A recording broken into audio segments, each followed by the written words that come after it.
Getting blacklisted in the Philippines. What's the chances of it happening? There's a lot of people that get 1-year blacklists. And when I say a lot of people, it's a lot of people that have done things they shouldn't have been doing, but have sort of agreed to eject themselves. they've come to a gentleman's agreement with immigration that they will eject themselves from the country. Basically, they'll pay for their own flight. As such, after a year, they can then return. A lot of people talk about the blacklist, but I just want to make it very clear. You have to work pretty hard to get on one, because most of the time, Philippine authorities are not really bothered on what you're doing. It only becomes a problem when you've upset somebody. A local mayor, a local official, a local Filipino with a bit of clout, or done something that actually offends Filipinos in a way that nationwide they would find offensive.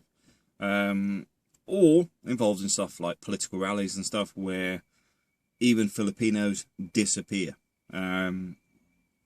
You can research it yourself, but there has been students snatched in the middle of the night, never seen again. There's a lot of stuff that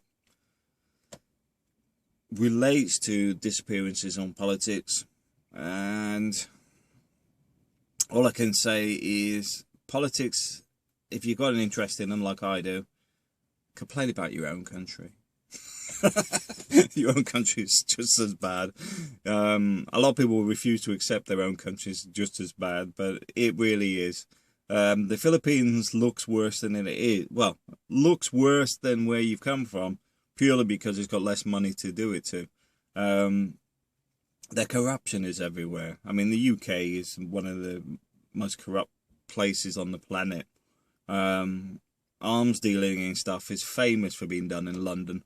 There's lots of stuff that they tell you one thing and do another. Politics or corporations, etc. I think it was Ferranti. Ferranti manufacture the Taser, for example, in Scotland, or used to, from what I heard. From what I heard. But you can't sell or use them in the UK, but they manufacture them for overseas. There's a lot of stuff the UK does that is so, no, we don't do that, and we tell everyone else it's a bad idea, yet we're selling this stuff. But the point being is politics is just not worth the hassle. So blacklist wise, you're not really going to get on there unless you're doing something really, really stupid, or upset somebody who is in a position to make your life a nightmare.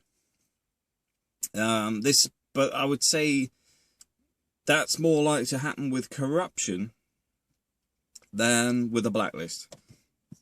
For example, if you look at a lot of the people that have had problems with politicians, it's normally been things like land grabbing, business grabbing, and other stuff. It's purely financially motivated. It's not, they've gone, oh, he's offended Filipinos, whatever. It's because they want to grab whatever they've got, be it land, be it a large financial cash cow. It's more to do with taking something from them. I mean, it's like when people talk about the anti-prostitution in the Philippines. Here's a bit of advice. Look who owns the buildings, and that will tell you who really supports and who really doesn't support the prostitution in the Philippines. That's all I'm saying on that, because at the end of the day, a lot of it's just false face, because they're profiteering, and if you're profiteering, like the UK with the arms deals, etc., they say one thing and do another.